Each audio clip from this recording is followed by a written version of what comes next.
Good morning, everyone.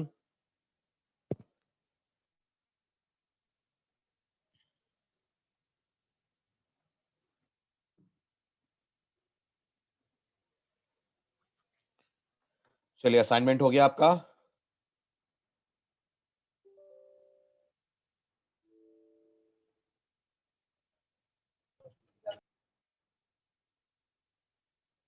Audio video अपने of कर लीजिए प्लीज।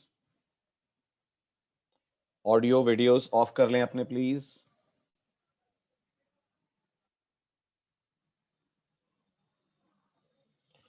चलिए, तो आप लेते हैं सबसे पहले एंटर चॉइस फंक्शन की डेफिनेशन। ठीक है, जो आपने करा है आप मैच करिए और फिर बढ़ते हैं नेक्स्ट फंक्शन डेफिनेशन की तरफ। एंटर चॉइस फंक्शन की डेफिनेशन कहाँ लिखी जाएगी? एंटर चॉइस फंक्शन की डेफिनेशन कहाँ लिखी जाएगी, कहाँ डिफाइन करेंगे इसको हम? Very good. तो हमें बनानी पड़ेगी एक और file rlyres.c which will be a source file, right. तो RLYRES ये हमारी फाइल का नाम हो गया। सेव इसी लोकेशन पे फाइल होगी, राइट। अब इस फाइल में एंटर चॉइस फंक्शन डिफाइन करना है, जिसकी एल्गोरिथम सूडो कोड आपको मैंने भेजा था। उसी सूडो कोड को अपन करते हैं डिस्कस। तो एंटर चॉइस के लिए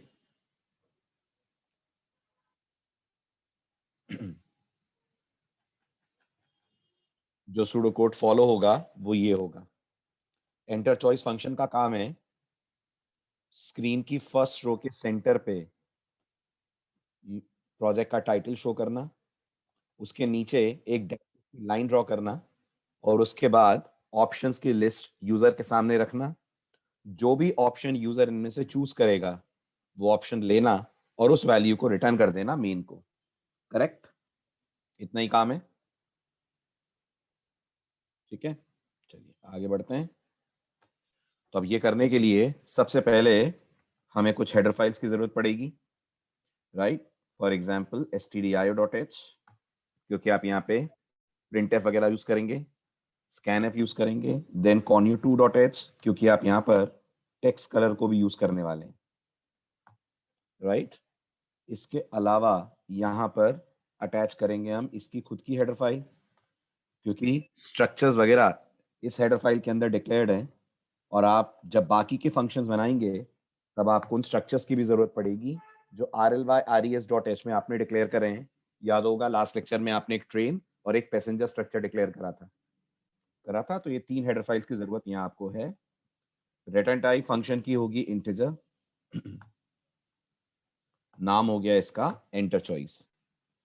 एंटर चॉइस में आकर आपका पहला स्टेप होगा, आप एक वेरिएबल बनाएंगे choice, right. Text colour set करेंगे। टेक्स्ट कलर के लिए कोई भी आप कलर को कोड पास कर सकते हैं। मैं पास कर रहा हूं अपनी तरफ से yellow, it can be any other code also. अब इसके बाद आपको centre of the first row पे जाना है। तो आपने सी में पढ़ा होगा, अगर आपको कर्सर को मूव करना है कुछ लिखे बगैर, तो आप इस काम को करने के लिए यूज करेंगे go to X Y. Go to X Y आपसे पैरामीटर में लेगा दो आर्ग्यूमेंट्स। पहला होता है कॉलम और दूसरा होता है रो का कोऑर्डिनेट।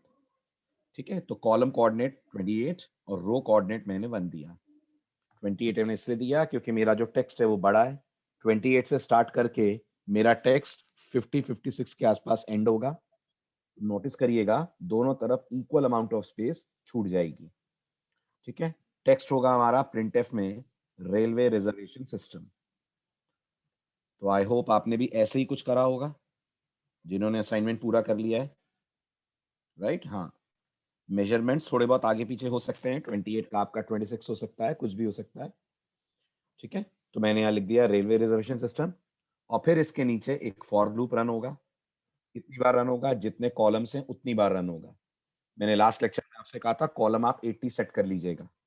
तो हमारा आई का लूप 80 टाइम्स रन करते हैं और हर बार ये लूप एक ही काम करेगा। वो क्या?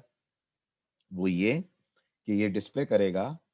यहाँ एक न्यू लाइन भी डालनी पड़ेगी हमें ना, क्योंकि ये लूप नेक्स्ट रो पे लाइन ड्रॉ करे। और ये printf के थ्रू डिस्प्ले करेगा नेक्स्ट रो पे अ लाइन ऑफ डैशेस। ये आपने डैश यहाँ पर मेंशन करा। ठीक है, आप अंडरस्कोर भी कर सकते हैं और चाहें तो आप माइनस भी कर सकते हैं।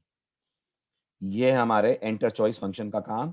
इतने का क्या इफेक्ट है ये जानने के लिए आप मेन से एंटर चॉइस को कॉल करके टेस्टिंग कर लें। तो मैंने यहाँ से एंटर चॉइस कॉल करा, एप्लीकेशन को रन करा, वेरिएबल आई डिक्लेयर करना पड़ेगा, तो मैंने कहा और इंट आई से पहले इंटीजर चॉइस कॉमा आई। ठीक, तो ये नोटिस करिए मेरी फर्स्ट रो के सेंटर पे मुझे टेक्स्ट भी मिल रहा है और उसके नीचे कंट्रोल ड्रॉ होता हुआ भी दिख रहा है। चलें आगे। ठीक, चलिए ये तो हो गई कहानी लाइंस वगैरह ड्रॉ करने की। अब इसके बाद हमें ऑप्शंस की लिस्ट देनी है। ठीक है, ऑप्शंस अलग अलग हैं तो हम इन्हें लूप में नहीं डाल सकते हैं, तो मुझे प्रिंटफ उतनी बार लिखना पड़ेगा जितने मेरे पास ऑप्शंस होंगे। तो मैं न्यू लाइन पे गया, पहला मैसेज मैंने यूजर को दिया सेलेक्ट एन ऑप्शन, और सेलेक्ट एन ऑप्शन के बाद मुझे लगातार यूजर को ऑप्शंस प्रोवाइड करने हैं। अगर हम स्क्रीन आउटपुट की तरफ देखें तो हमें 9 ऑप्शंस देने, view train, book ticket, view ticket, search ticket, view all booking, view train booking, cancel ticket, cancel train and quit. और फिर उसके बाद यूजर को चॉइस इनपुट करने का मौका देना है। इतना कोड अब आपको यहाँ पे लिखना होगा। सो आई गो फॉर प्रिंटफ। प्रिंटफ में मेरा मैसेज होगा सेलेक्ट एन ऑप्शन के बाद \n1 डैश व्यू ट्रेन्स। ये हमारा यूजर को पहला मैसेज। इसी प्रिंटफ को अपन रिपीट कर देते हैं विद डिफरेंट डिफरेंट वैल्यूज। तो हमारा दूसरा मैसेज हो जाएगा प्रिंटफ में सेकंड वाला व्यू ट्रेन्स के बाद book ticket.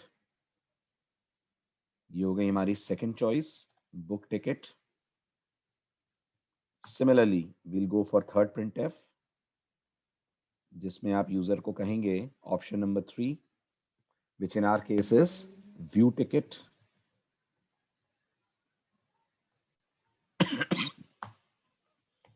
Then option number 4,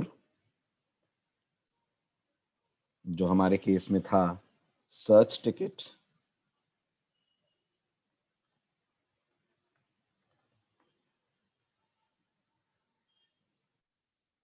ठीक, ये 4 options. Then view all booking, view train, cancel ticket, cancel train और quit. So option number 5, it will be view all trains.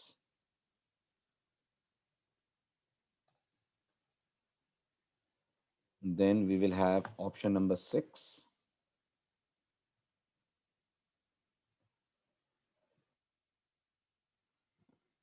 view all bookings.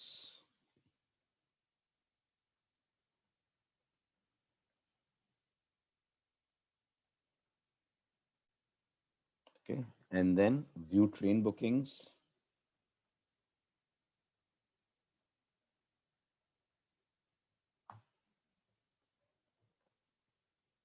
cancel ticket,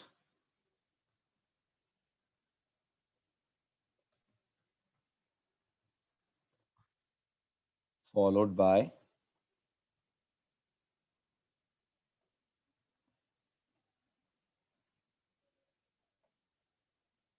cancel train and quit. These are our last 2 options. Choice number 8 is cancel train. Choice number 9 is quit.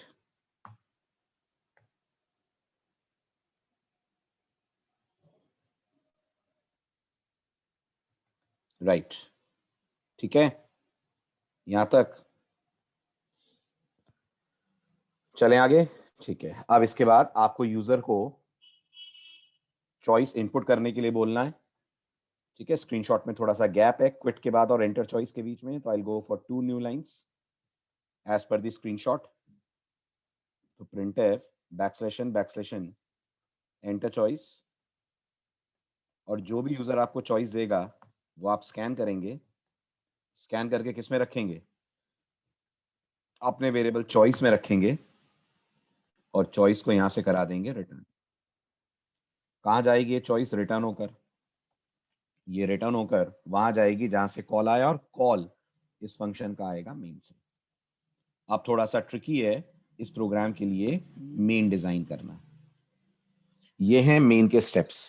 सबसे पहली बात, main में हमें infinite loop run करके loop के अंदर से enter choice call करना है। तो आप बताएं लूप के अंदर से एंटर चॉइस क्यों कॉल करना है हमें? क्या रीजन है कि लूप के अंदर से एंटर चॉइस कॉल करने की बात हो रही है? इसलिए करना है क्योंकि यूजर एक ऑप्शन चूज करके प्रोग्राम बंद नहीं कर देगा। सबसे पहले वो ट्रेन्स देखेगा, वो एक ऑप्शन हुआ। फिर उसके बाद वो बुकिंग कराना शुरू करेगा, वो दूसरा ऑप्शन हुआ। फिर वो बुक टिकट्स देखेगा, वो तीसरा ऑप्शन हुआ। यस और नो? होगा ना? तो जब वो इतने सारे ऑप्शंस ऑप्ट करेगा तो आपको ये चॉइस लूप के अंदर एंटर करवानी है। दूसरी बात, जो आपसे जो इस एंटर चॉइस से रिटर्न वैल्यू आएगी मेन के पास, मेन इसके ऊपर अलग अलग एक्शन लेगा। अब बताइए एंटर चॉइस से क्या रिटर्न वैल्यू मेन के पास आ सकती है? तो तीन तरह की वैल्यूज आ सकती हैं अगर आप ध्यान से सोचें। या तो यूजर आपको 1 से लेकर 8 के बीच में कोई वैल्यू देगा, उस केस में मेन को डिजायर्ड एक्शन लेना होगा। आराम से सोचिए, सुनिए मेरी बात ध्यान से। अगर 1 से लेकर 8 के बीच में कुछ आता है तो डिजायर्ड एक्शन लेना होगा। अगर 9 आता है तो प्रोग्राम बंद कर देना होगा। और अगर इनके अलावा कुछ आता है तो रॉन्ग चॉइस बोलकर वापस एंटर चॉइस को कॉल कर देना होगा। है कि नहीं? है ना ये तीन काम? अगर 1 से 8 के बीच में कुछ रिटर्न हुआ तो डिजायर्ड एक्शन लेना होगा। अगर 9 रिटर्न हुआ तो क्विट कर जाना होगा। और ये भी तो हो सकता है कि यूजर गलती से 11, 12, 13 कुछ एंटर कर दे। अगर ऐसा कुछ यूजर ने एंटर करा है यहाँ पर, तो फिर मेन यूजर को रॉन्ग चॉइस बोलकर वापस से ऑप्शंस की लिस्ट शो कर दे। आ रहा है समझ? ठीक है, अब उसके हिसाब से अपन मेन को करते हैं डिजाइन। तो जैसा मैंने कहा, मेन के अंदर सबसे पहले हमें इनफाइनाइट लूप चलाना होगा और चॉइस की रिटर्न वैल्यू रिसीव भी करनी होगी। एक इंटीजर ले लेते हैं हम चॉइस। इनफाइनाइट लूप चलाने के लिए I go for while 1। Within while 1 हम लोग एंटर चॉइस को कॉल करेंगे। तो अंदर हमारा स्टेटमेंट होगा choice is equals to enter choice. ठीक है, एंटर चॉइस कॉल हुआ। अब एंटर चॉइस से जो रिटर्न कराए उस पे हमारे एक्शंस होंगे। तो सबसे पहले हम चेक कर लेते हैं क्या चॉइस की वैल्यू 9 है। अगर चॉइस की वैल्यू 9 है तो यहीं से टर्मिनेट कर दें। अगर चॉइस की वैल्यू 9 है तो यहीं से टर्मिनेट कर दें। यस, तो कर दें एग्जिट। है ना? तो ज्यादा सोचने की जरूरत नहीं है।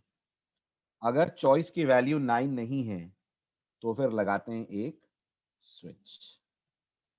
करेक्ट? स्विच में आ जाएगा चॉइस और अब अंदर आएंगे अलग अलग केसेस। कितने आएंगे? 8 केसेस आएंगे और एक डिफॉल्ट आएगा।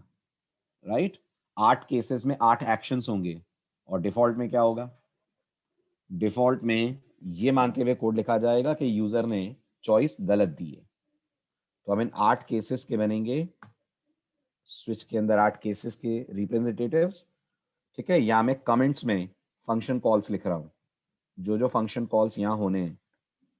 तो आपको याद होगा हमने पहला ऑप्शन यूजर को दिया था व्यू ट्रेन्स। है ना? तो केस 1 में अभी व्यू ट्रेन फंक्शन बना तो है नहीं, इसलिए मैंने उसके कॉल को कमेंट कर दिया है और यहाँ लिख दिया है ब्रेक। ठीक है, फिर ऐसे हम बनाएंगे 7 और केसेस। जैसे केस 1 बनाए, ऐसे बनेगा केस 2 बनेगा। सो ये हमारा केस 1 है। ओके, केस 1 के अंदर व्यू ट्रेन्स आ रहा है, ब्रेक आ रहा है। ये हमारा केस 2 होगा। केस 2 के अंदर हम उससे रिलेटेड फंक्शन को कमेंट्स में कॉल कर देते हैं, बाद में बस इन्हें अनकमेंट करना रहेगा। तो हमारा सेकंड ऑप्शन था बुक टिकट। फाइन, तो बुक टिकट वाला फंक्शन हम कॉल दे देते हैं बुक अंडरस्कोर टिकट। ये हमारा चॉइस 2 हो गया। बिल्कुल बिल्कुल मनीष, मैं आपको इनपुट वैलिडेट करना दूसरे फंक्शन में सिखाऊंगा और वो आप लोग फिर एंटर चॉइस में लगाइएगा। एक वैलिडेशन में आप लोगों के लिए छोड़ रहा हूं। ठीक है, अगर यूजर ने इनपुट में स्ट्रिंग दे दी तो कोड अभी फिलहाल क्रैश कर जाएगा, क्योंकि वो इनपुट ही नहीं लेगा कुछ। %d स्ट्रिंग स्कैन ही नहीं करता है। ठीक है, चलिए अब आ जाएंगे केस 3 पे। तो कंट्रोल केस 3 में आ जाएगा। केस 3 में होगा व्यू अंडरस्कोर टिकट। ये हमारा थर्ड केस का ऑप्शन हो गया। Then we'll have case 4।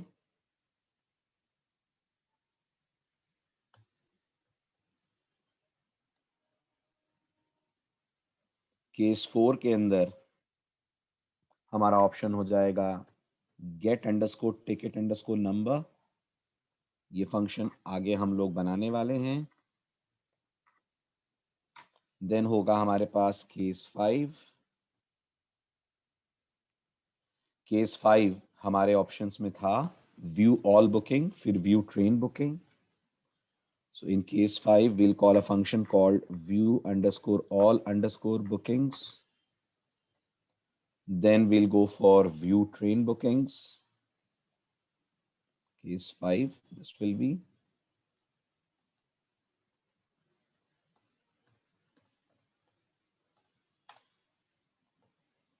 So this will be case 6. Case 6 is view underscore booking.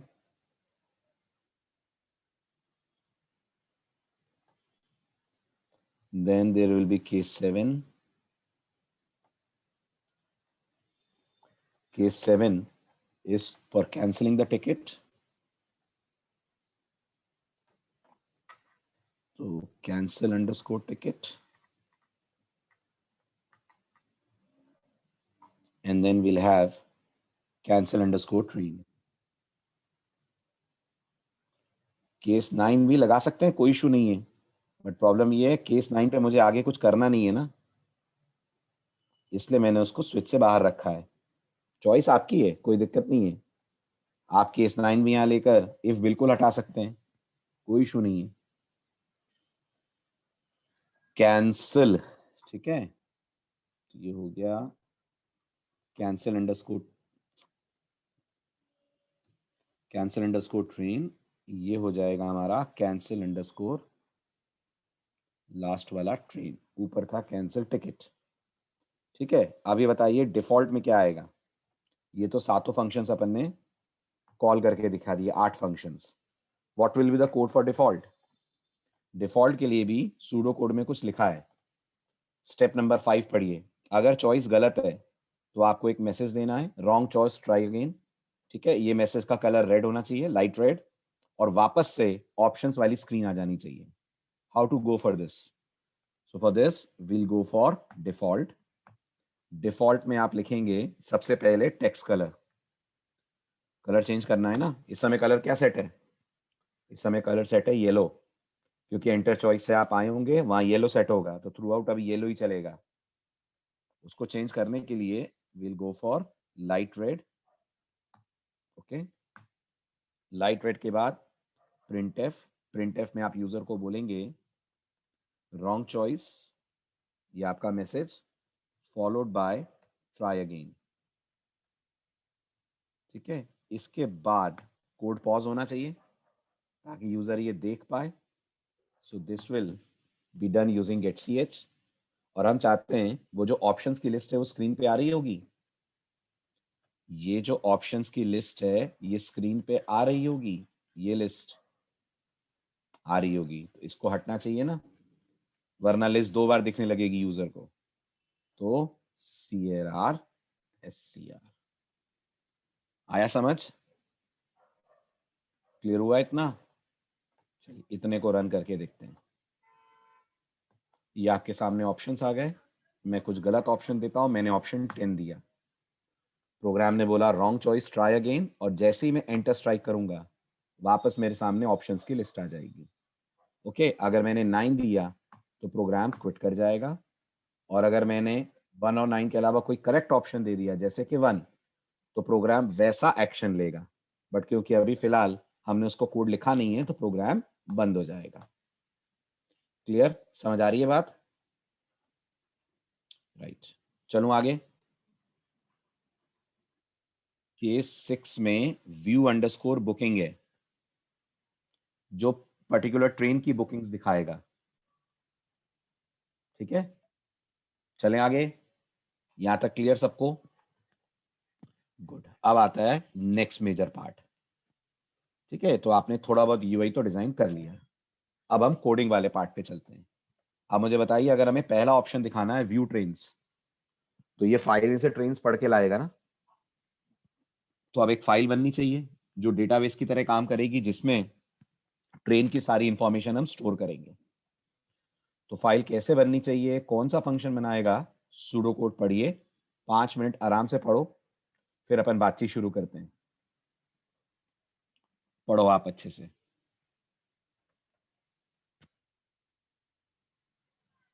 पढ़ लेंगे तो डन लिखिएगा।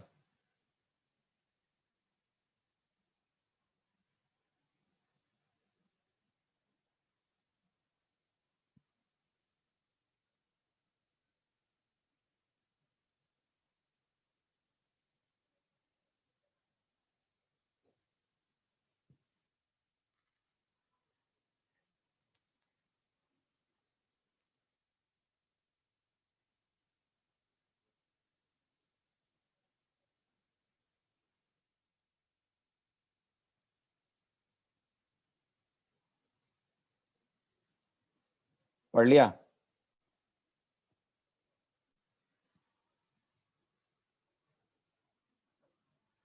ठीक है, थ्योरी ये कह रही है कि आपके जितने भी फंक्शंस हैं वो ट्रेन्स पे बेस्ड हैं। बुकिंग होगी तो ट्रेन के लिए होगी, यूजर ट्रेन्स देखना भी चाहेगा तो ट्रेन्स की जरूरत पड़ेगी। तो हमें एक फाइल बनानी चाहिए जिसमें उन सारी ट्रेन्स के नाम, उनके नंबर, उनके फर्स्ट एसी सेकंड एसी का फेयर, ये सारी चीजें स्टोर होनी चाहिए। है ना, ये मान लीजिए हमारी वो ट्रेन्स हैं जिनके लिए हम ये एप्लीकेशन डेवलप कर रहे हैं। वो हमें एक फाइल में राइट करनी है जिसका नाम है all trains dot that. Okay, user से कुछ लेना है? नहीं, कुछ नहीं लेना है। हमें अपनी तरफ से कुछ ट्रेन्स की इंफॉर्मेशन फाइल में सेव करनी है। ये करने के लिए एक फंक्शन बनाना है जिसका नाम होगा ऐड अंडरस्कोर ट्रेन होगा।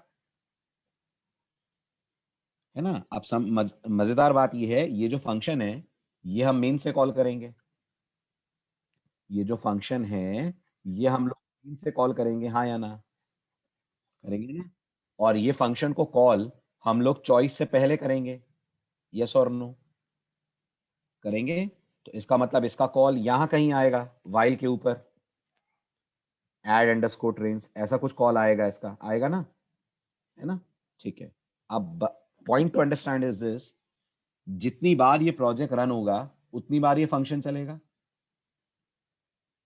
जितनी बार ये प्रोजेक्ट आप रन करेंगे उतनी बार ये फंक्शन चलेगा, और हर बार ये फाइल के अंदर ट्रेन्स की लिस्ट लिखेगा।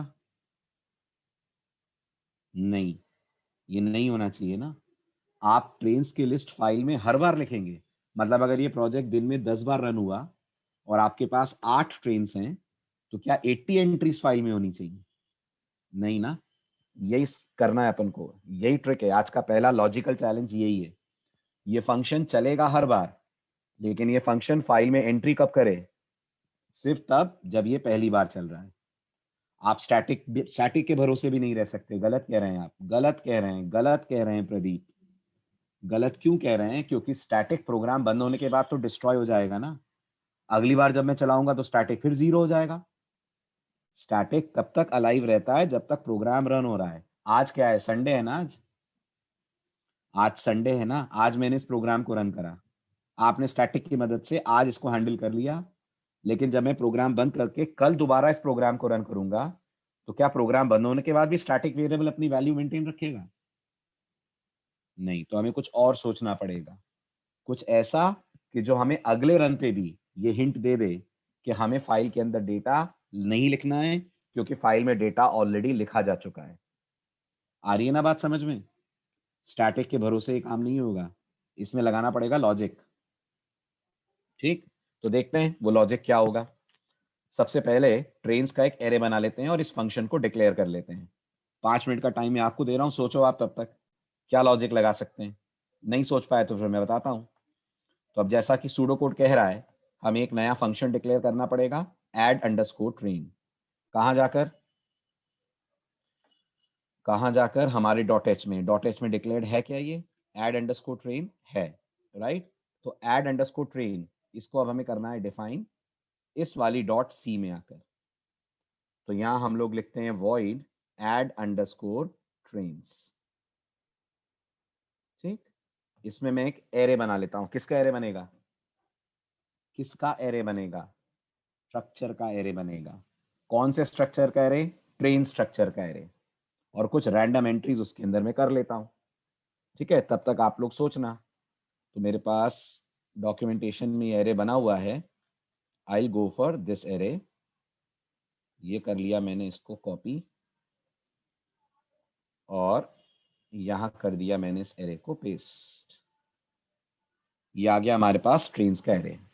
अब आप मुझे बताइए मैं क्या लॉजिक लूं कि ये ट्रेन का एरे फाइल समझ में आ रहा है? एरे में जो एंट्रीज हैं, 1 2 3 ट्रेन का नंबर है।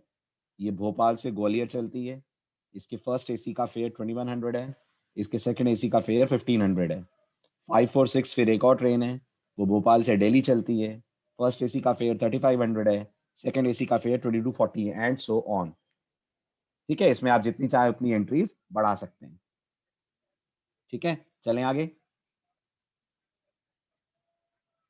तो वही तो नीलेश, कैसे चेक करेंगे कि फाइल में डेटा है कि नहीं है? कैसे चेक करेंगे कि फाइल में डेटा है या नहीं है? तो उसका सिंपल सा तरीका मैं बताता हूं। देखो, सुनो ध्यान से, लॉजिक सुनो आप।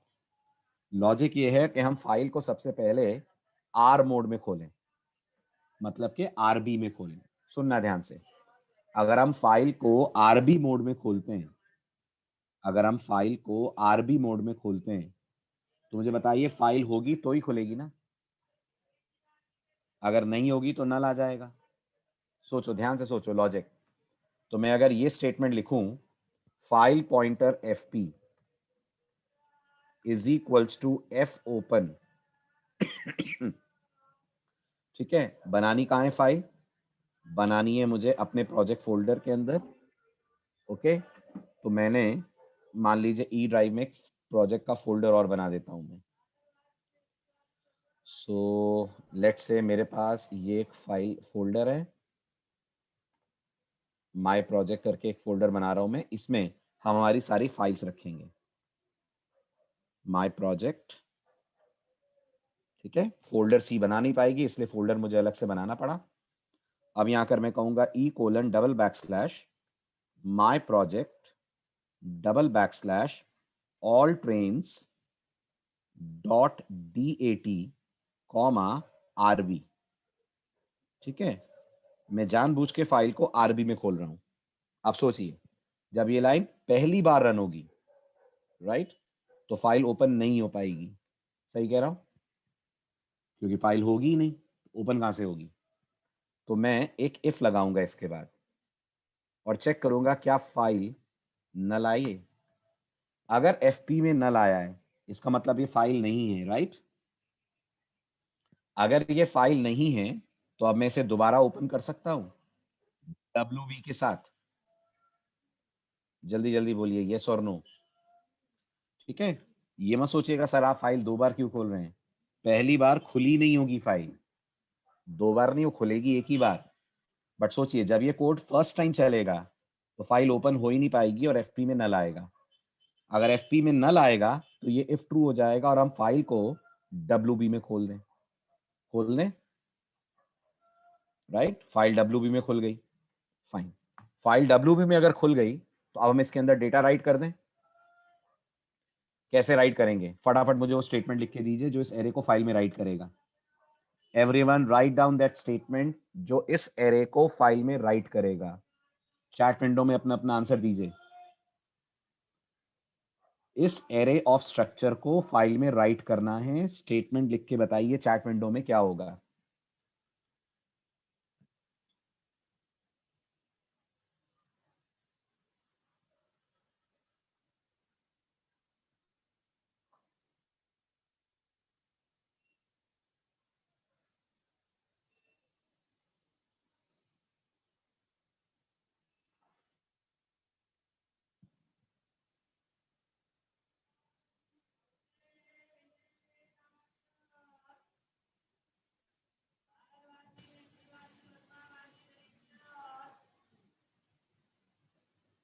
प्रियांशु एरे के साथ एड्रेस ऑफ नहीं लगाते हैं।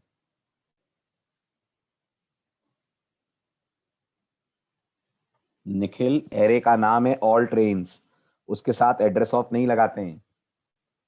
तो आप लिखेंगे एफ राइट। एफ राइट का पहला आर्गुमेंट होगा, क्या लिखना है, तो एरे लिखना है। फिर आपको याद होगा जो सेकंड आर्गुमेंट है वो बताता है कितने बाइट्स लिखनी है। तो लगाइए कॉमन सेंस, आपको लिखनी है 4 multiplied by size of trains जितनी बाइट। सही कह रहा हूं? ठीक है, ऐसे कितने एरे लिखने हैं, ऐसे कितने एरे लिखने हैं, तो ऐसा एक एरे लिखना है। कहाँ लिखना है, एफपी में लिखना है।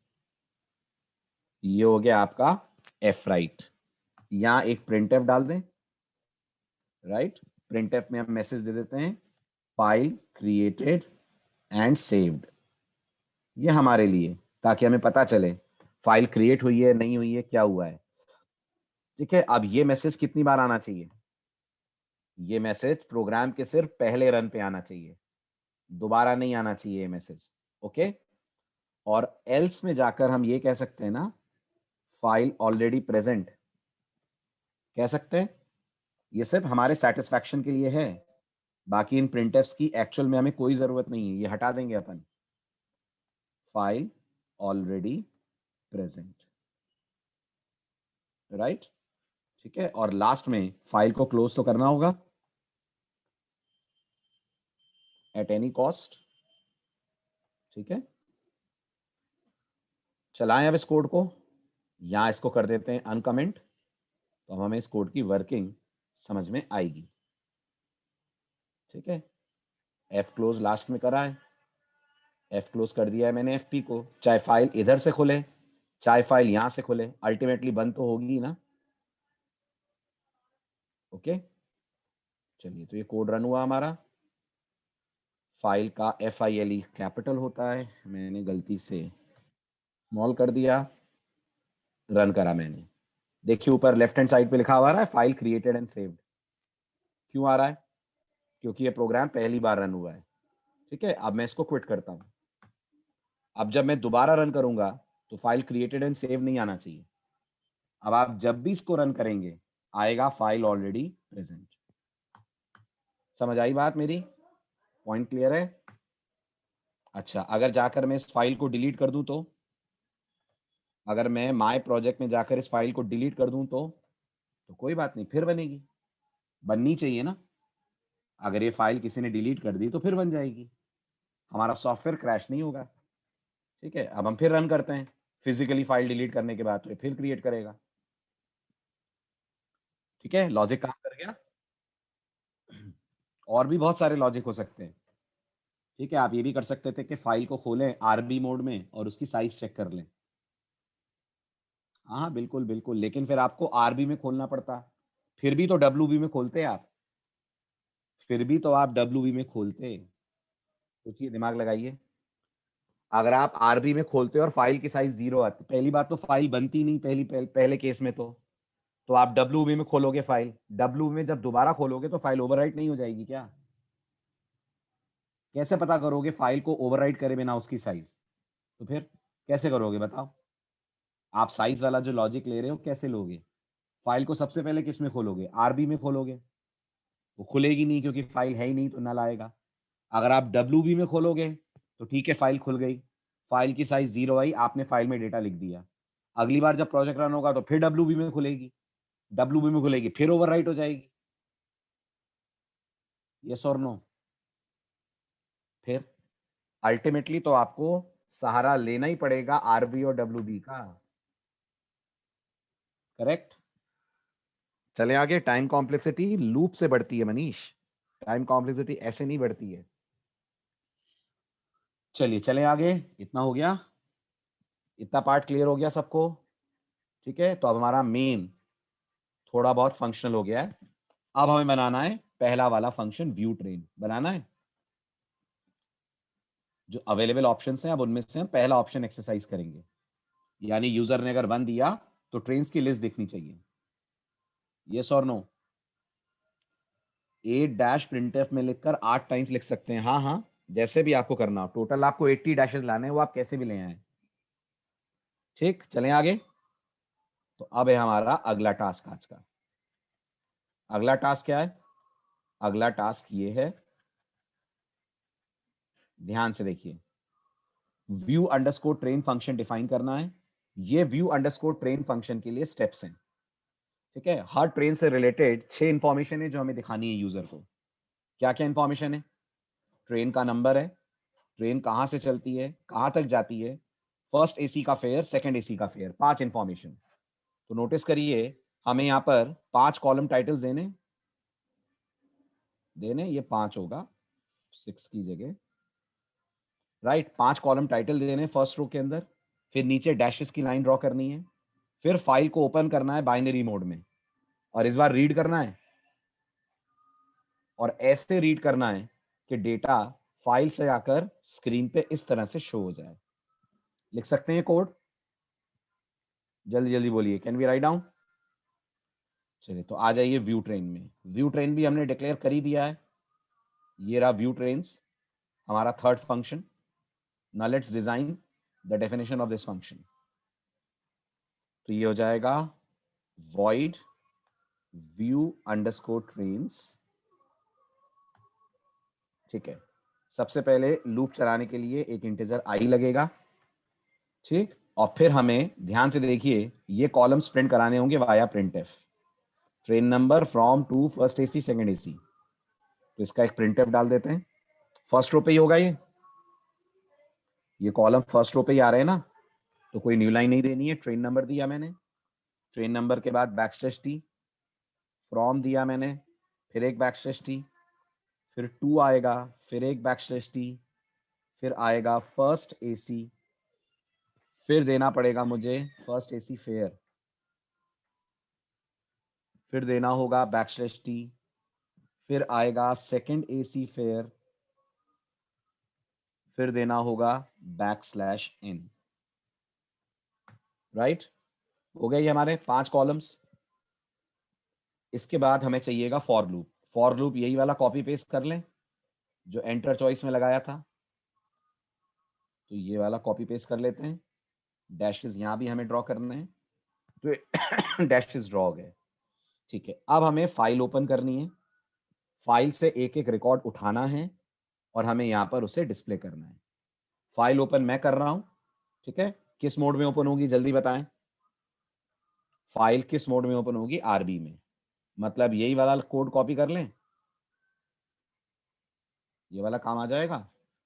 आ जाएगा। अब आप इसके बाद वो कोड लिख के दिखाइए मुझे जो फाइल से एक एक रिकॉर्ड पढ़े और इस स्क्रीन पे डिस्प्ले करे। फटाफट करिए, फटाफट। फाइल से एक एक रिकॉर्ड पढ़ना है और स्क्रीन पे शो करना है। ट्रेन नंबर, देन उसके बाद फ्रॉम, फिर टू, फिर फर्स्ट एसी फेयर, फिर सेकंड एसी फेयर। करिए जरा इतना।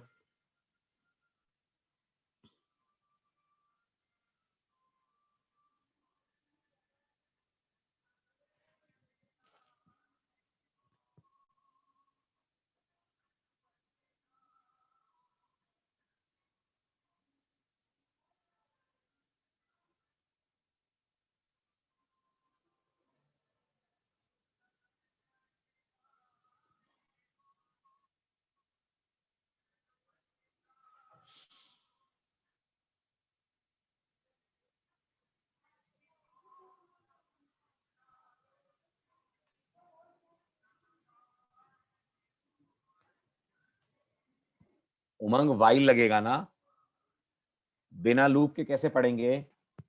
एक रिकॉर्ड थोड़ी पढ़ना है अर्पित, मल्टीपल रिकॉर्ड्स पढ़ने हैं ना। फाइल में एक रिकॉर्ड थोड़ी है।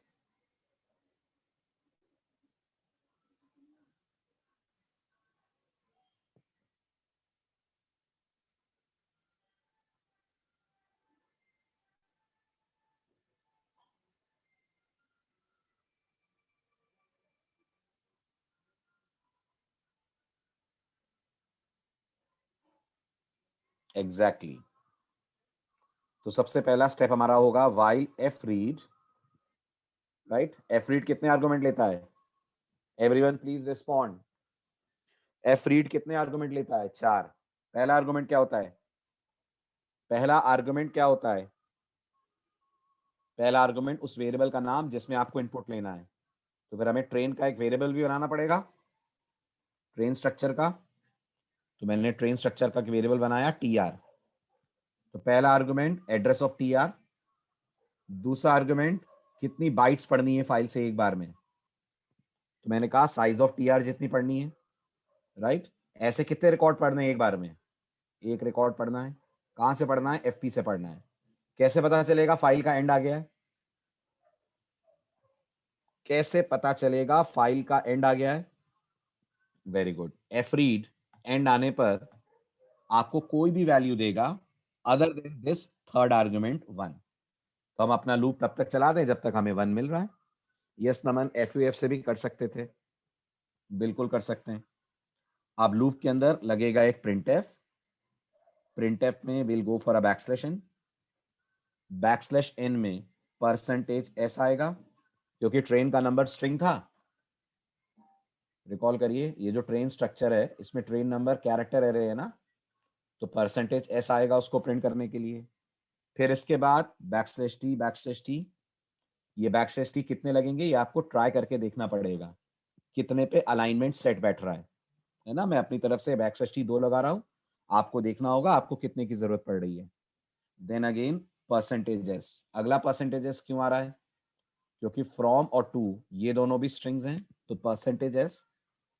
ठीक है, फिर उसके बाद एक backslash T, percentage S.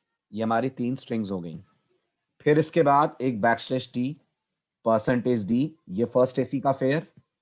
Backslash T, backslash T, ये हमारा सेकंड एसी का फेयर। ठीक है, कॉमा करके T R dot train underscore NO, T R dot from, T R dot to, T R dot F A C fare, T R dot S A C fare. ये आपका while loop complete हुआ। While loop के बाहर आने के बाद थोड़ा सा अपन न्यू लाइंस दे रहे हैं, इसलिए दे रहे हैं ताकि अगला मैसेज थोड़ा दूर प्रिंट हो। और इसका काम खत्म तो इसे क्लोज कर दें,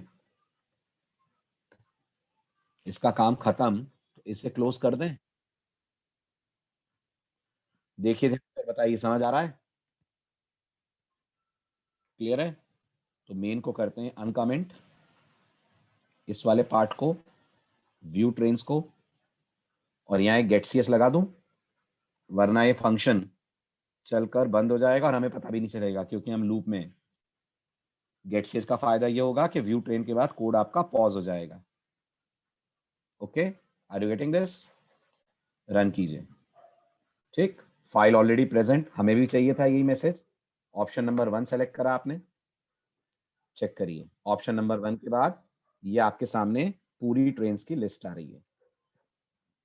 आया समझ सबको? ठीक है, आप चाहें तो इसके पहले स्क्रीन को क्लियर भी कर सकते हैं। करेक्ट, ये आपका इनिशियल पार्ट हुआ, इतना समझ आ रहा है? आप ये भी कर सकते हैं, इसके बाद स्क्रीन क्लियर कर दें। ठीक है, ताकि इससे बाहर आने के बाद नोटिस करिए स्क्रीन क्लियर हो जाए और वापस हम आ जाएं ऑप्शंस की लिस्ट में। 9 प्रेस करके कोड क्विट हो जाए। तो यहाँ एक CLR SCR भी आप लगा सकते हो। आया समझ? बढ़ूं आगे? अब सबसे टिपिकल पार्ट की तरफ हम जा रहे हैं, सबसे टिपिकल पार्ट इस प्रोजेक्ट का। यहां तक तो सब सिंपल सिंपल था, तो जरा ज्यादा कंसंट्रेशन रखिएगा अब जो बता रहा हूं उसको समझने में। अब हमें टिकट बुक करना है। ठीक है, अब हमें इस फंक्शन की डेफिनेशन लिखनी है, बुक टिकट। लेकिन जो बुक टिकट है वो खुद मल्टीपल फंक्शंस में स्प्लिटेड है, उसमें खुद में मल्टीपल फंक्शंस हैं। तो जरा आराम से पढ़िए, फिर अपन बातचीत कंटिन्यू करते हैं।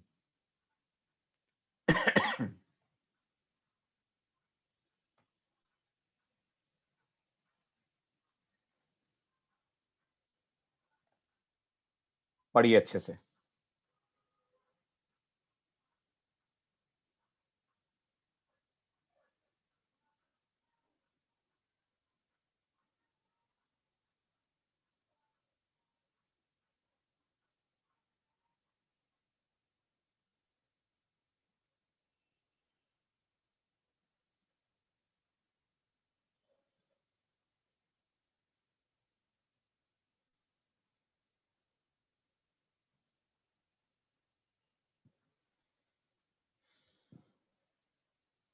पढ़ लें तो डन लिखिएगा।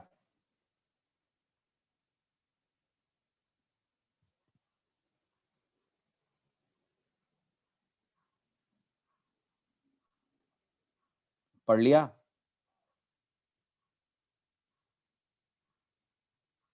शाबाश।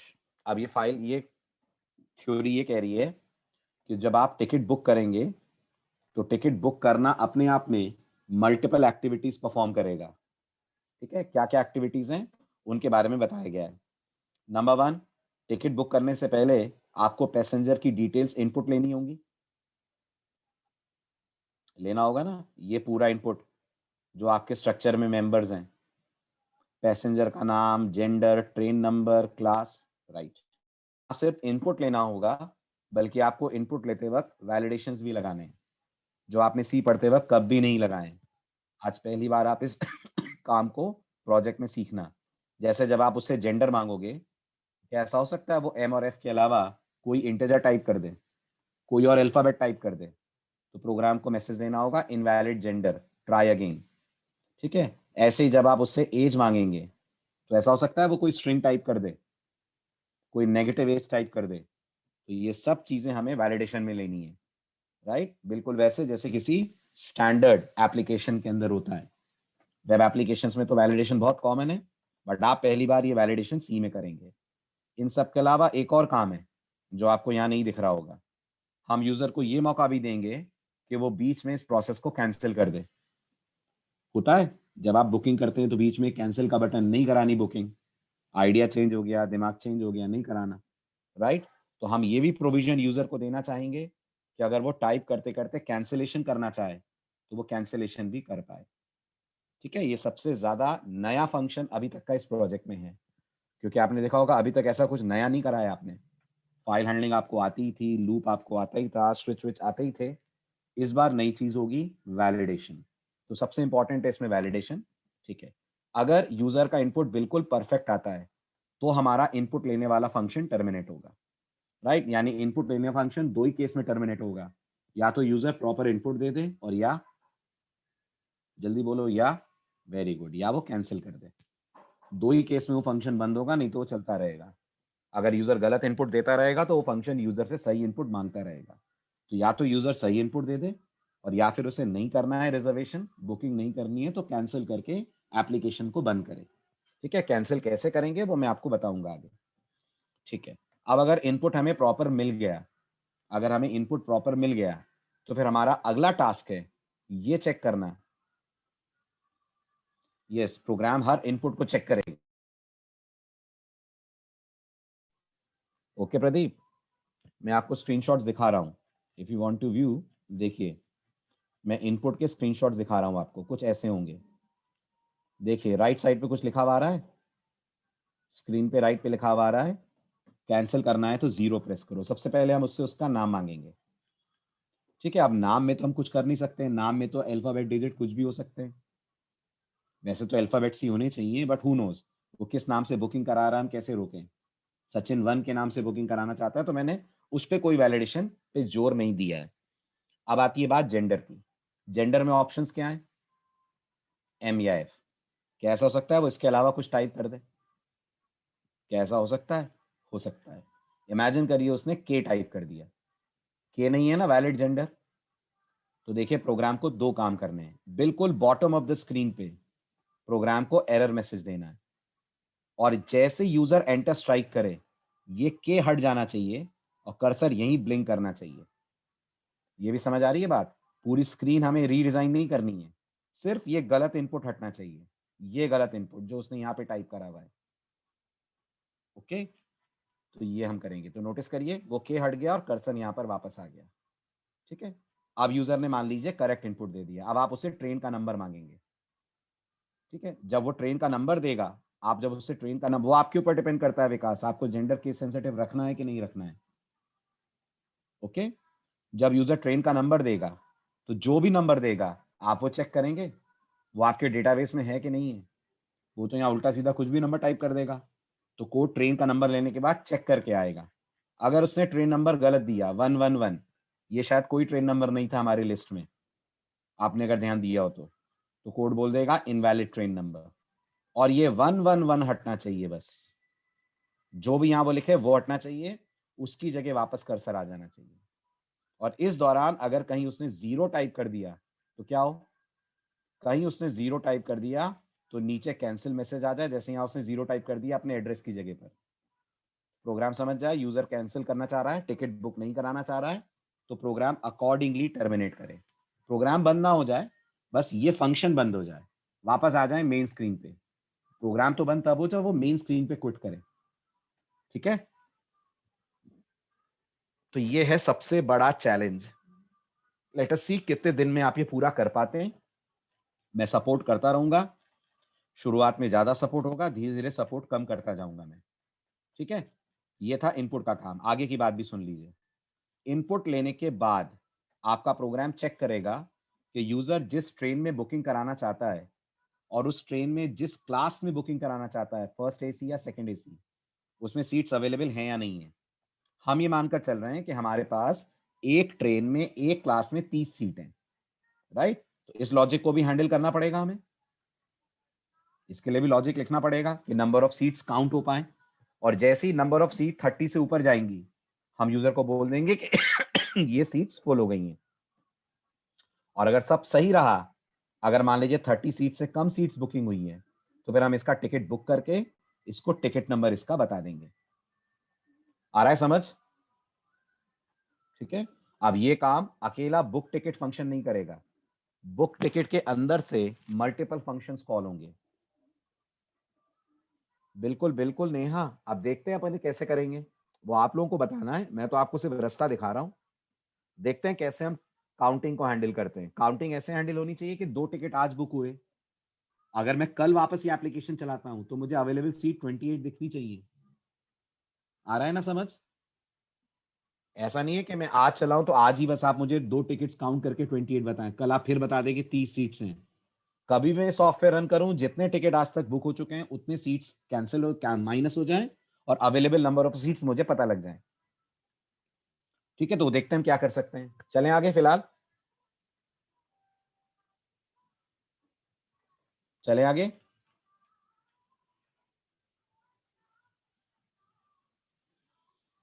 बिल्कुल, इसके लिए भी फाइल बनेगी, सही है। जब टिकट्स बुक होंगे तो किसी फाइल में ही तो सेव होंगे, उस फाइल में नंबर ऑफ रिकॉर्ड्स की एंट्री से पता लग जाएगा कितने टिकट बुक हुए हैं, सिंपल, राइट। तो इसका मतलब एक और फाइल बनेगी बुकिंग रखने के लिए, वो फाइल से काउंटिंग हो जाएगी आपकी। ठीक है, चलिए आगे बढ़ते हैं। फिलहाल अब जैसा मैंने कहा, बुक टिकट के अंदर मल्टीपल फंक्शंस लगेंगे, तो टोटल हमें बुक टिकट के सपोर्ट के लिए बनाने हैं 4 फंक्शन। तो कुल मिला के कितने फंक्शन बनाने? बुक टिकट के सपोर्ट के लिए 4 फंक्शन बनाने हैं, तो कुल मिला के 5 बनाने हैं। बुक टिकट के सपोर्ट के लिए 4 फंक्शन होंगे, तो टोटल 5 हो गए ना, है ना। कौन कौन से 5 है सुन लीजिए, कौन क्या करेगा। पहला फंक्शन है गेट पैसेंजर डिटेल। ये क्या करेगा? ये यूजर से इनपुट लेगा। ओके, किसका इनपुट लेगा? पैसेंजर की डिटेल का। वैलिडेशन यहीं लगेगा, वैलिडेशन यहीं लगेगा, यस। और अगर वैलिडेशन पास हुआ तो ये क्या रिटर्न करेगा? तो ये क्या रिटर्न करेगा? अरे अरे अरे अरे, वैलिडेशन पास हुआ बच्चे, वैलिडेशन पास हुआ, तो ये रिटर्न करेगा स्ट्रक्चर का वेरिएबल। और अगर पास नहीं हुआ तो ये रिटर्न करेगा नल। अब आप सोचिए, मैंने रिटर्न टाइप पॉइंटर क्यों रखी है? बताइए, मैंने रिटर्न टाइप इस फंक्शन की पैसेंजर पॉइंटर क्यों रखी है? तो उसके 2 कारण हैं। पहला कारण, अगर मैं रिटर्न टाइप से पैसेंजर रखता तो ये रिटर्न बाय वैल्यू होता, अगर मैं स्टार ना लगाता तो ये रिटर्न बाय वैल्यू होता। फाइन, अगर ये रिटर्न बाय वैल्यू होता तो आप अपने सी के बेसिक्स याद कीजिए, इतनी पूरी मेमोरी फिर रिजर्व होती ना, इतनी पूरी मेमोरी रिटर्न करने के लिए। कंपाइलर रिटर्न बाय वैल्यू पे कॉपी बनाता है ना, जो वेरिएबल आप रिटर्न करते हैं उसकी, है ना, तो मेमोरी वेस्ट होती। चलिए, वो तो मेरा सेकेंडरी रीजन था, मेमोरी बचाना। प्राइमरी रीजन क्या है? प्राइमरी रीजन ये है कि ये जो बुक टिकट फंक्शन है, इसको पता लगना चाहिए ना गेट पैसेंजर की तरफ से कि यूजर ने कैंसिल कराए या यूजर ने इनपुट सही दिए। सोचिए, अगर मैं रिटर्न टाइप इसकी सिर्फ पैसेंजर रखता, तो क्या पैसेंजर देखकर ये पता लग जाएगा कि यूजर ने कैंसिल करा या यूजर ने डिटेल सही दी है, नहीं पता लगेगा। लेकिन अगर मैंने रिटर्न टाइप पॉइंटर रखी हुई है इसकी, अगर मैंने रिटर्न टाइप पॉइंटर रखी हुई है तो मैं नल रिटर्न करा दूंगा इस फंक्शन से, उस केस में जब यूजर बुकिंग को करना चाहता है कैंसिल। सोचिए यही एफ ओपन भी करता है ना। सोचिए अब आपको समझ में आएगा फंक्शंस पॉइंटर्स रिटर्न क्यों करते हैं। एफ ओपन भी तो हमें फाइल का एड्रेस देता है, और अगर फाइल नहीं खुली तो क्या देता है, नल देता है। तो नल देखकर हमें पता लगता है ना कुछ प्रॉब्लम हुई, फाइल नहीं खुली। ऐसे ही जो हमारा गेट पैसेंजर डिटेल है वो अगर नल रिटर्न करेगा तो जो टिकट बुकिंग वाला फंक्शन है उसको समझ में आ जाएगा यूजर ने कैंसिल करा है। वरना अगर वो रिटर्न करेगा पैसेंजर वाला वेरिएबल तो हमें समझ में आ जाएगा यूजर ने कैंसिल नहीं करा है, उसने प्रॉपर इनपुट्स दिए हैं। समझ आया रिटर्न टाइप पॉइंटर क्यों रखी गई है। अगर मैं रिटर्न टाइप पॉइंटर नहीं रखता, सोचिए तो क्या नल रिटर्न हो सकता था। क्या किसी फंक्शन की रिटर्न टाइप स्ट्रक्चर वेरिएबल है तो वो नल रिटर्न कर सकता है, नहीं कर सकता है, क्योंकि नल खुद अपने आप में सी लैंग्वेज में एक एड्रेस है। अगर नल एड्रेस है तो रिटर्न टाइप पॉइंटर ही होनी चाहिए ना, है ना। इसलिए हमारे फंक्शन की रिटर्न टाइप स्टार है। फिर सुन लीजिए, ये जो गेट पैसेंजर डिटेल है, सुनिए ध्यान से, मैं दोबारा समझा रहा हूं। मैं आपको दूसरे एंगल से समझाता हूं। देखिए ये जो गेट पैसेंजर डिटेल है, क्या ये कंफर्म है कि ये फंक्शन यूजर से सारी डिटेल्स इनपुट लेकर ही बंद होगा। बताओ। नहीं, क्योंकि आपने यूजर को बीच में कैंसिल करने का भी तो ऑप्शन दिया है ना। आपने ऑप्शन कैंसिल का भी तो दिया है। अगर आप ये कैंसिल वाला ऑप्शन नहीं देते तो फिर इसके बंद होने का एक ही कारण होता ना कि यूजर ने सब कुछ इनपुट प्रॉपर कर लिया है। उस केस में हम return type simple and straight passenger रखते हैं कि नहीं, अगर कैंसिल का ऑप्शन ही नहीं देते हम। लेकिन इस फंक्शन के टर्मिनेट होने के दो कारण होंगे। या तो यूजर बीच में जीरो प्रेस करके आधे अधूरे इनपुट्स देकर रोक देगा, नहीं कराना उसे टिकट बुक, आइडिया चेंज हो गया उसका, और या वो पूरा डेटा फिल करेगा। तो ये फंक्शन अगर रिटर्न टाइप पैसेंजर रखता है, सुनना सब लोग ध्यान से, जिनको नहीं समझ में आ रहा है सुनो। अगर ये फंक्शन रिटर्न टाइप पैसेंजर रखता तो अगर टिकट बुक नहीं होता, आई मीन टू से अगर यूजर बीच में कैंसिल कर देता, तो आप क्या गार्बेज रिटर्न करते। उस केस में तो आपके पैसेंजर वेरिएबल में गार्बेज रहता ना, जब उसने इनपुट ही नहीं दिया है तो आप क्या गार्बेज रिटर्न करते, और फिर क्या आप गार्बेज को चेक करते आकर बुक टिकट में।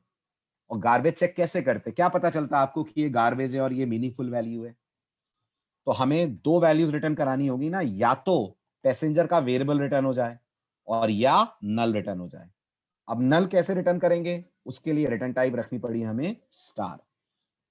तो अगर रिटर्न टाइप स्टार है तो स्ट्रक्चर रिटर्न हो सकता है, हाँ हो सकता है, स्ट्रक्चर का एड्रेस रिटर्न करा दो।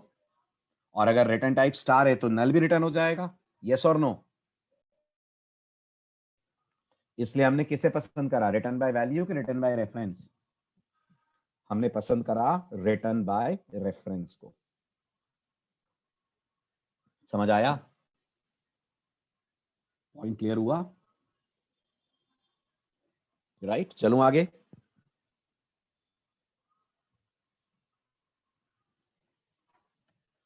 अगर आधे इनपुट देता है और फिर क्या होता है, सौरभ आगे बताओ।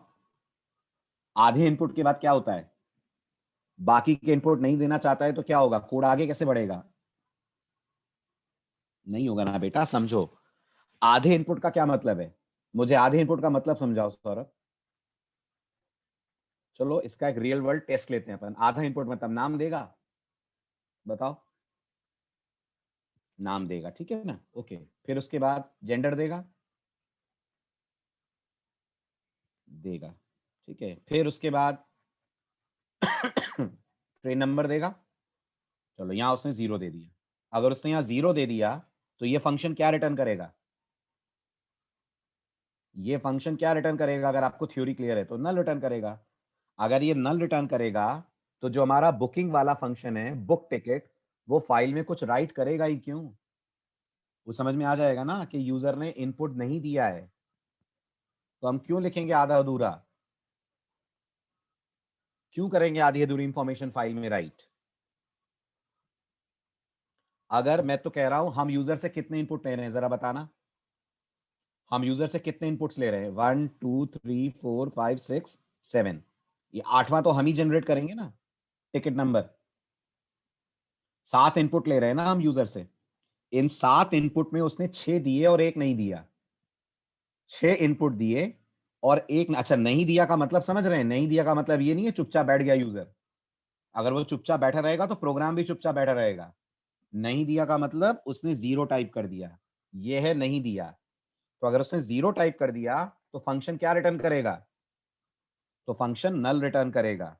तो अगर हमारा गेट पैसेंजर वाला फंक्शन नल रिटर्न करता है तो क्या हम ये नहीं करेंगे कि नल आने पर बुकिंग हो ही ना? जल्दी जवाब दें मुझे सब लोग। तो कोई टेंशन नहीं है, अगर उसने आधा अधूरा डिटेल दी अपनी तो बंदे का टिकट बुक नहीं होगा। आधा अधूरा डिटेल देने का एक ही केस है, जब वो बीच में कैंसिल करे। सही है? डाउट सॉल्व हो गया? चलो आगे बढ़े। अब आता है अगला फंक्शन, चेक ट्रेन नंबर। जब हम यूजर से ट्रेन नंबर लेंगे, जब हम यूजर से ट्रेन नंबर लेंगे तो ये चेक करेंगे ना ये ट्रेन नंबर हमारे डेटाबेस में है भी कि नहीं। तो हम एक फंक्शन बना रहे हैं, उसको क्या पास करेंगे? उसको क्या पास करेंगे? यूजर का दिया हुआ ट्रेन नंबर। वो फंक्शन इस ट्रेन नंबर को फाइल में चेक करेगा, करेगा कि नहीं? करेगा। अगर ये ट्रेन नंबर फाइल में है, कौन सी फाइल? कौन सी फाइल? अभी अभी जो बनाई है आपने ऑल ट्रेन्स, वो वाली फाइल। ये उसमें इसको चेक करेगा। अगर हुआ तो, अगर हुआ तो रिटर्न करेगा 1, अगर नहीं हुआ तो रिटर्न करेगा 0। अच्छा, अगर इसने 0 रिटर्न करा तो फिर हम क्या बोलेंगे यूजर को? ट्रेन नंबर लेने के बाद बोलेंगे invalid train number, try again. और फिर से यूजर से ट्रेन नंबर मांगेंगे। आ रहा है समझ? ठीक है। थर्ड है गेट बुक्ड टिकट काउंट। ये कब कॉल करेंगे हम? ये हम तब कॉल करेंगे जब हमें सारे इनपुट्स मिल गए हैं। सारे इनपुट आ गए हमारे पास? जल्दी जल्दी जवाब दीजिए हाँ या ना। आ गए? ये वाला जो फंक्शन है हमारा गेट पैसेंजर, इसने रिटर्न कर दिया पैसेंजर का ऑब्जेक्ट का एड्रेस। कर दिया। हमें पता लग गया यूजर ने अपनी सारी डिटेल दे दी है। पता लग गया उसने सारी डिटेल दे दी है। अब बुकिंग स्टार्ट करें? करें। तो सबसे पहले हम ये पता करेंगे कि यूजर ने, ये क्या है, कैन एनीवन टेल ये दो आर्गुमेंट क्यों जा रहे हैं? ये है ट्रेन नंबर और ये है फर्स्ट एसी सेकंड एसी। हर ट्रेन में हर क्लास के लिए 30 सीट्स है ना। तो इमेजिन करिए उसने भोपाल से दिल्ली वाली ट्रेन में फर्स्ट एसी में बुकिंग कराना चाहा है। तो हम यही देखना चाहेंगे ना कि भोपाल से दिल्ली वाली ट्रेन के फर्स्ट एसी के कितने टिकट्स बुक्ड हैं। वो हमें ये फंक्शन बताएगा।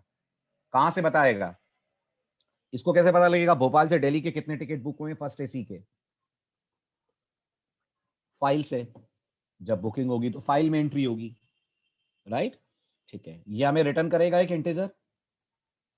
राइट? वो इंटीजर अगर 30 से कम हुआ, वो इंटीजर अगर 30 से कम हुआ तो हम टिकट बुक करेंगे। करेंगे। और अगर वो इंटीजर 30 हुआ तो, अगर वो इंटीजर 30 हुआ तो हम यूजर को बोल देंगे सीट्स फुल हैं।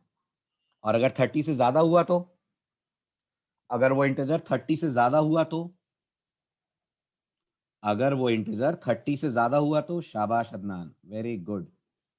30 से ज्यादा हो ही नहीं सकता। अगर 30 से ज्यादा हो गया तो चुल्लू भर पानी में डूब मरने की बात है हमारे लिए। हम ही वैलिडेशन लगा रहे हैं और हम ही नहीं हैंडल कर पा रहे हैं कि 30 से ज्यादा सीटें बुक ना हो। 30 से ज्यादा सीटें बुक होंगी ही नहीं। मतलब जो रिटर्न वैल्यू आएगी वो दो में से कुछ एक आएगी, या तो लेस देन 30 और या तो इक्वल टू 30। सही कह रहा हूं? ठीक है। अगर इक्वल टू 30 आई तो भी बुकिंग नहीं होगी। अगर इक्वल टू 30 आई तो भी बुकिंग नहीं होगी। राइट? अगर 30 से कम आई तो फिर हम पता करेंगे लास्ट टिकट नंबर क्या था। हम टिकट नंबर जनरेट करने का बहुत सिंपल लॉजिक रख रहे हैं।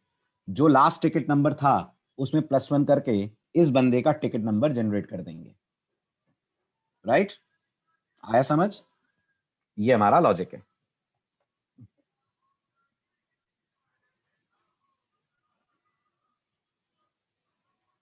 नमन का क्या कहना है? सर ऐसा नहीं हो सकता कि अगर एफ में नहीं है तो उसको बोल दें कि चेक इन एस और फिर से इनपुट लें। बोल सकते हैं नमन, आपके ऊपर डिपेंड करता है, हो सकता है ना, लेकिन यूजर सेकंड एसी में ट्रैवल ही ना करना चाहता हो। अब वो तो आपके ऊपर डिपेंड कर रहा है, आप एप्लीकेशन का लॉजिक कैसा सोचते हो। कर सकते हैं, बिल्कुल कर सकते हैं। हाँ अमीर है बिल्कुल, नहीं जाना सेकंड एसी में, फर्स्ट एसी में ट्रैवल करना है। एक हफ्ता लेट चले जाएंगे लेकिन जाएंगे फर्स्ट एसी में, है कि नहीं? वो तो कर सकते हैं, वो आप कर सकते हो। मैंने ये माना है कि भाई अगर उसका मन मुताबिक टिकट बुक नहीं हो रहा है, मन मुताबिक फेयर उसमें, मन मुताबिक क्लास में, तो वो नहीं करेगा ट्रैवल, है ना? और अगर इतनी जरूरी ट्रैवलिंग करनी है तो हमारे सॉफ्टवेयर में ना आए, बस से चला जाए। ठीक है, हमारा सॉफ्टवेयर पूरी सुविधा के साथ बुक कर रहा है। आप लोग चेंज कर सकते हैं अपने हिसाब से, है ना? वो आपके ऊपर डिपेंड करता है। चलो आगे, आ गया समझ? और फाइनली फिर हमारा ये बुक टिकट है। अच्छा, बुक टिकट के अंदर से ये सब कॉल होंगे, ये समझ में आ रहा है? ये सारे फंक्शन बुक टिकट के सपोर्टिंग फंक्शंस हैं। बुक टिकट इन्हें कॉल करेगा एज पर द रिक्वायरमेंट। तो मेन किसे कॉल करेगा? मेन किसे कॉल करेगा? मेन पहले कॉल करेगा इसको गेट पैसेंजर को मेन कॉल करेगा। ध्यान, ना ना ना, मेन कॉल करेगा गेट पैसेंजर को। अभी देखना, गेट पैसेंजर जो रिटर्न करेगा उसके बेस पर मेन फिर कॉल करेगा बुक टिकट को। बुक टिकट का आर्गुमेंट पैसेंजर है ना। राइट, मतलब सबसे पहले इनपुट लेकर ये चेक तो करें बंदे ने बुकिंग का मन बनाया भी है कि नहीं। पता चला इनपुट देना स्टार्ट करा और बीच में ही रुक गया, वेटिंग आरएसी का फीचर नहीं है। ठीक है। आगे इतना क्लियर है? सारे फंक्शन समझ आ गए? अब ये है इनकी प्रोटोटाइप्स। तो टोटल कितने फंक्शन? टोटल 5 फंक्शन हमें नए बनाने होंगे हमारी डॉट एच फाइल के अंदर। तो इन्हीं को कॉपी पेस्ट कर दूं, आपको दिक्कत ना हो तो। सारी प्रोटोटाइप समझ में आ गई तो कॉपी पेस्ट कर दूं। तो ये अपन ने कॉपी करा, ये कर दिया पेस्ट डॉट एच में। क्लियर है? जल्दी बोलिए क्लियर। अब सबसे पहले हम सबसे सिंपल फंक्शन बना लेते हैं, है ना, क्योंकि गेट पैसेंजर तो सबसे टिपिकल है।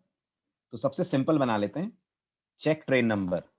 ये सिंपल है क्योंकि इसकी फाइल है ना हमारे पास चेक ट्रेन नंबर की, है ना? तो इसको बनाते हैं। और आपको ये पता ही होगा, हम फंक्शन जिस ऑर्डर में डिफाइन करते हैं उस ऑर्डर में वो तो चलेंगे नहीं, चलेंगे तो उस ऑर्डर में जिस ऑर्डर में कॉल करेंगे, है ना? तो अपन सबसे पहले चेक ट्रेन नंबर को डिफाइन कर रहे हैं जिसका लॉजिक मुझे आपसे चाहिए।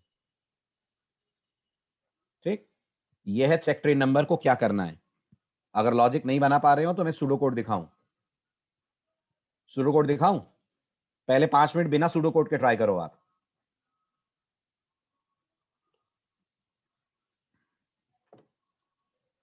बुक टिकट 2 बार डिक्लेयर हो गया है।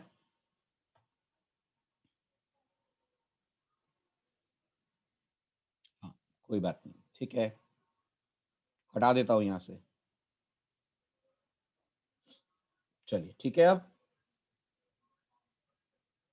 या आप लोगों जैसा कर दूं, इसको हटा देते हैं, ऑर्डर आपका मैच कर जाएगा। चलिए अब बनाइए आप cancel train, sorry check train number. 5 minute में आपको दे रहा हूं, बिना सूडो कोड के, बिना मेरी हेल्प के खुद ही इसका लॉजिक लिखिए। और अगर आपको लग रहा है नहीं लिख पा रहे हैं तो मैं आपको सूडो कोड दिखाता हूं, उसे इंप्लीमेंट करिए। 5 मिनट मतलब 5 मिनट, 10:16 हुए, 10:21 तक का टाइम है। करिए जल्दी। कौन सी फाइल में सर्च करना है एक बार फिर बताइए जरा।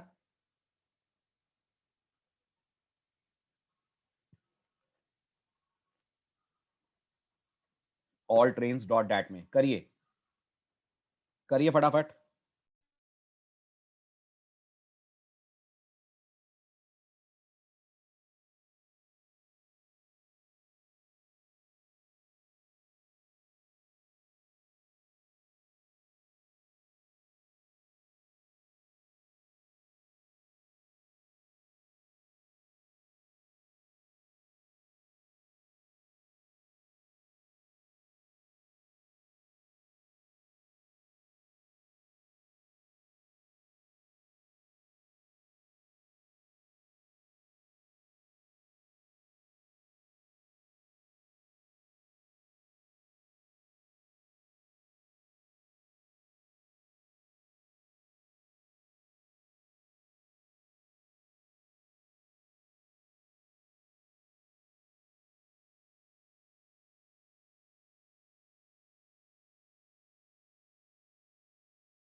बन रहा है? Everyone please respond. बन पा रहा है? Are you able to design this?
Vivek सब कुछ सही है, बस फाइल बंद करना भूल गए।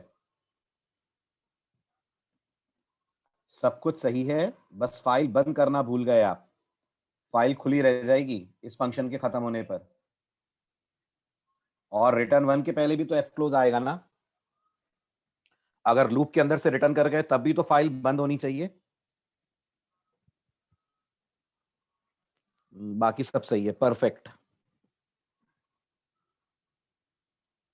और स्ट्रिंग कंपैरिजन कैसे लिखा? और आदित्य आपका तो स्ट्रिंग कंपैरिजन लिखा ही नहीं आपने।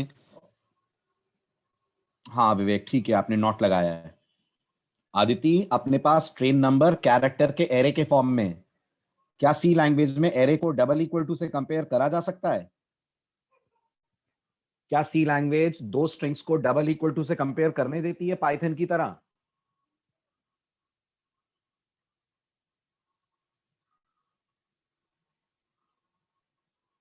इंटीजर नहीं है, इंटीजर टिकट नंबर है, ट्रेन नंबर हमारा स्ट्रिंग है।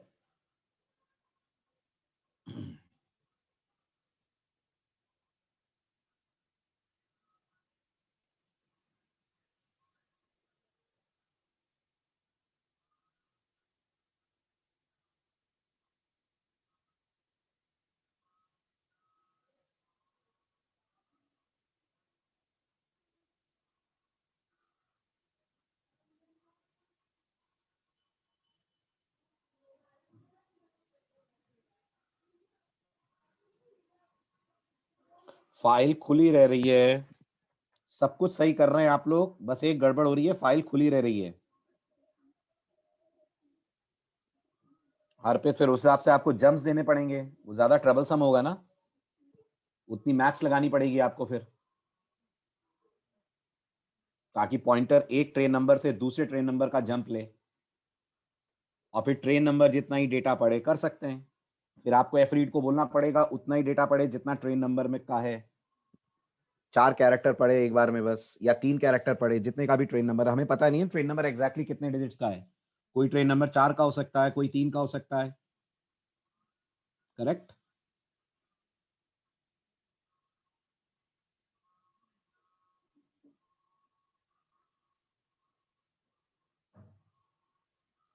इंट होता तो कर लेते आराम से।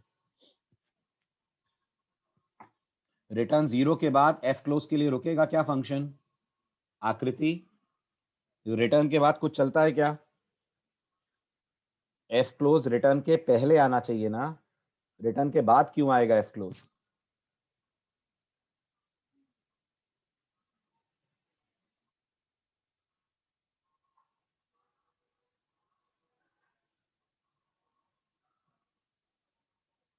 Very good. मैक्सिमम लोगों का कोड बिल्कुल सही जा रहा है, बहुत बढ़िया, परफेक्ट। छोटी मोटी गलतियां अगर नजरअंदाज करी जाएं तो मेजर लॉजिक आपका सही है। इसमें ध्यान देने वाली बस 2 ही बातें थी। नंबर 1, आपको लूप से एक एक रिकॉर्ड फाइल से उठाना है। नंबर 2, स्ट्रिंग कंपैरिजन से कंपेयर करना है। करेक्ट। फिर फाइल खुली रह रही है।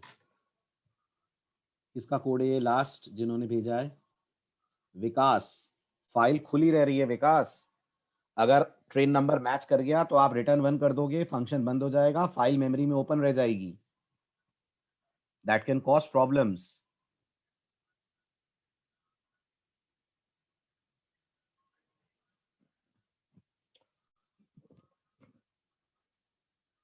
चलिए अब मैं लिख रहा हूं।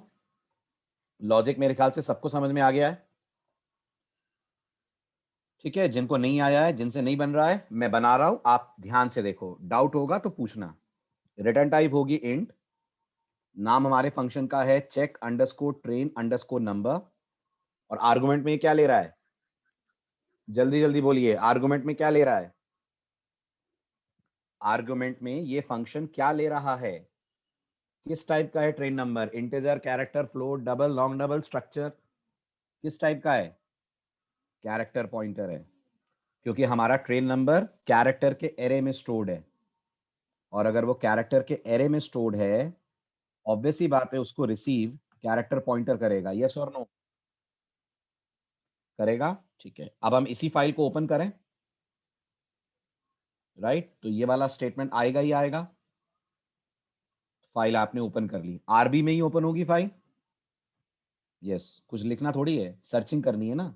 आरबी में ओपन होगी। फाइल से एक बार में एक रिकॉर्ड पढ़ेंगे तो आपको ये वाइल लूप भी लेना पड़ेगा, जैसा वाइल लूप आपने अभी अभी लिया था।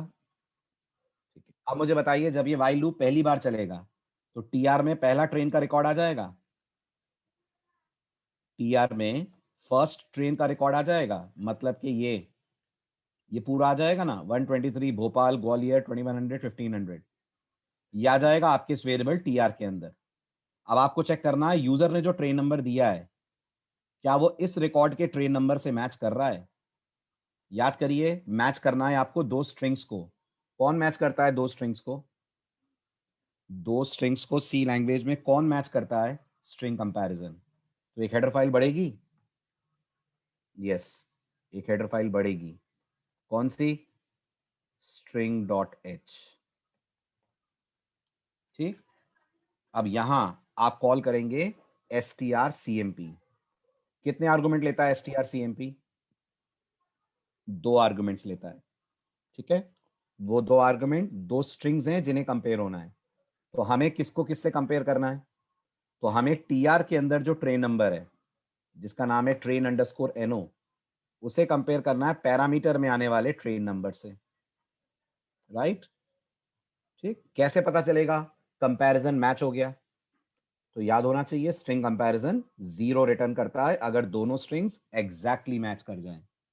वरना वरना वो रिटर्न करता है कोई non zero value, which could be a positive number और अ नेगेटिव नंबर।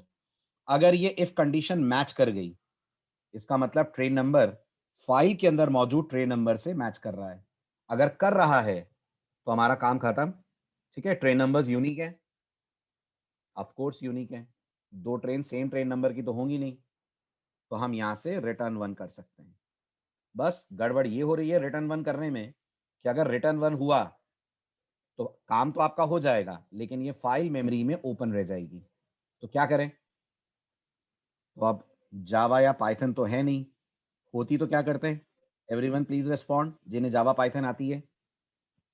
अगर ये जावा पाइथन का कोड होता तो हम फाइनली में जाकर फाइल क्लोज करते करते ना। ये फाइनली का केस बनता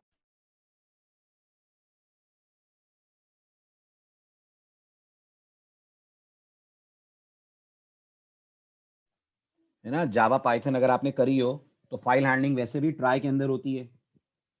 सारा इंटरैक्शन फाइल से ट्राई ब्लॉक के अंदर होगा, तो वहाँ एक फाइनली होगा, वो फाइल क्लोज करेगा। बट सी में एक्सेप्शन हैंडलिंग होती नहीं है, तो आपको फाइल क्लोज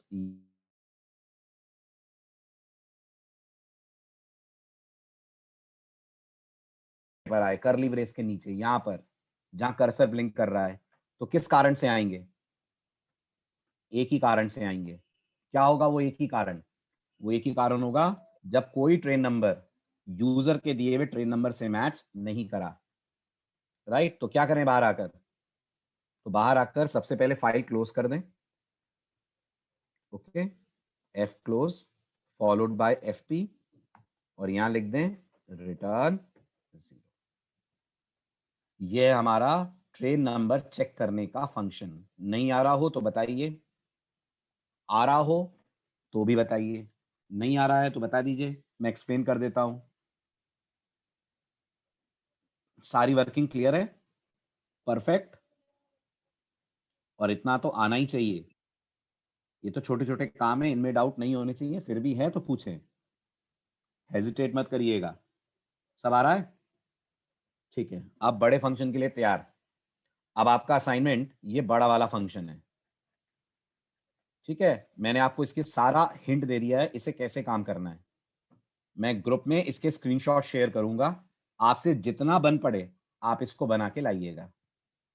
बना लेंगे? थोड़ा बहुत ट्राई तो कर ही सकते हैं ना, जितना भी बने आपसे, जो भी बने, मुझे बस ये बिहेवियर चाहिए। और अगर पूरा बन जाता है तो नथिंग लाइक इट, क्योंकि अभी तक का सबसे टिपिकल फंक्शन होगा।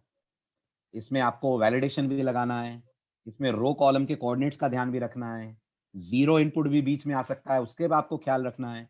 मतलब it's really a tough function. तो इसका मतलब अगर आपसे ये फंक्शन नहीं बना तो, अगर आपसे ये फंक्शन नहीं बना तो इसका ये बिल्कुल मतलब नहीं है कि आपकी प्रोग्रामिंग वीक है। लेकिन अगर आपसे ये बन गया तो इसका ये मतलब ज़रूर है कि आपकी प्रोग्रामिंग स्ट्रॉन्ग है, चीज़ें आपको बहुत अच्छे से समझ आ गई हैं, है ना? तो जिनसे नहीं बनेगा, कोई दिक्कत की बात नहीं है, वाक़ई में बहुत डिफ़िकल्ट है, लेकिन जिनसे बन जाएगा they are very good, right? हुँ, 0 होने पर 0 होने पर प्री रिटर्न कर जाएँगे यहाँ से। अगर यूज़र ने 0 दिया तो नल रिटर्न कर दो। अर्पित, ऐसे नहीं आएगा ग्राफिक्स का सपोर्ट, उसके लिए हमें graphics.h ऐड करनी पड़ेगी, और graphics.h भी इतनी सिंपल तरीके से ऐड नहीं होती है जैसे conio.h ऐड हो जाती है। graphics.h के लिए आपको कुछ और सपोर्टिंग फाइल्स ऐड करनी पड़ती हैं। ओके? केबी हिट की जरूरत यहाँ पे नहीं है धवल। केबी हिट यहाँ पे क्या करेगा?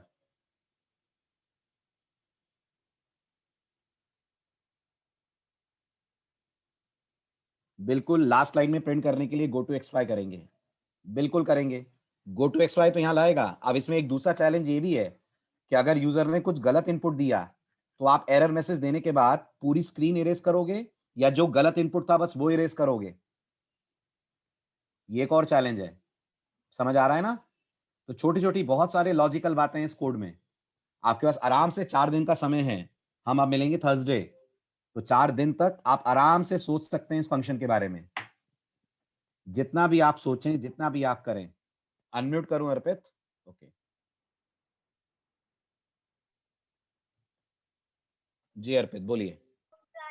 सर ग्राफिक्स डॉट एच का सपोर्ट नहीं आ रहा था। मैंने जैसे डाउनलोड किया था, फिर मैंने इंक्लूड में जो उसका मिंग डब्ल्यू का रहता है उसमें इंक्लूड डॉट एच फाइल डाली थी 2, और हम्म। लाइब्रेरी फाइल उसकी लिब में डाली थी, लेकिन फिर भी नहीं आ रहा था मतलब। हाँ और तो फिर वो मैंने उसके अलावा वहाँ फाइल्स करप्ट होंगी फिर।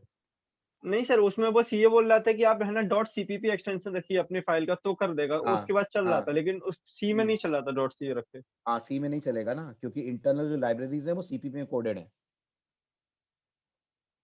वो सीपीपी में ही चलेगा।